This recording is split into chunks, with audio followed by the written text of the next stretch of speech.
मृत्यु के बाद के जो हमारे संस्कार हैं उसका बहुत बड़ा वैज्ञानिक आधार है। जब मैंने ग्रंथों का अध्ययन किया और गरुड़ पुराण को पढ़ा और साथ में ओशो को सुना तो मुझे समझ आया कि हमारे 13 दिन के जो संस्कार होते हैं वो कितने वैज्ञानिक हैं। ओशो कहते हैं कि मरने के बाद 13 दिन के अंदर हमें दूसरा शरीर मिल जाता है। उसके बाद और उसके बीच के जो संस्कार हैं वो बहुत ही तर्कसंगत मालूम पड़ते हैं।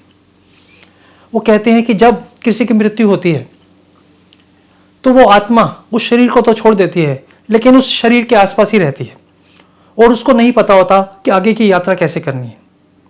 इसलिए शव को जल्द से जल्द शमशान ले जाने पर विचार किया जाता है कि जितनी जल्दी से जल्दी उसका दाह संस्कार किया जाए।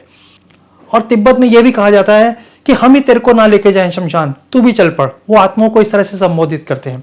जब हम शमशान पहुंचते हैं तो आत्मा भी वहां मौजूद होती है और उसको कहा जाता था कि अपने शरीर को जलते हुए देख ले ताकि आने वाले समय में आपको शरीर का मोह ना रहे।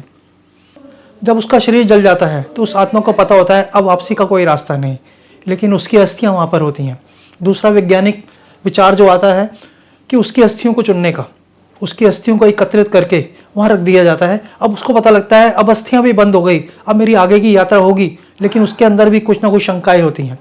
इसलिए 10वें दिन उन अस्थियों को लेकर गंगा में प्रवाहित कर दिया जाता है। अब उसका वापसी का कोई भी रास्ता ही नहीं रहता। अब उस आत्मा को पता चल जाता है कि उसे आगे की यात्रा करनी है, लेकिन अभी भी उसके दिल में एक शंका होती है कि मेरे बाद मेरे परिवार का कैसे। इसलिए 13वें दिन फिर एक रस्म की जाती है, जैसे पगड़ी रस्म कहा जाता है। उस समय भी आत्मा वहां मौजूद होती है। अब उसके बेटे को या भाई को या किसी भी परिवार के सदस्य को पगड़ी पहना दी जाती है। पगड़ी रस्म का एक कारण यह भी है कि अब हमने उस व्यक्ति की रिस्पॉन्सिबिलिटीज को, जिम्मेवारियों को इस व्यक्ति को दे दिया है।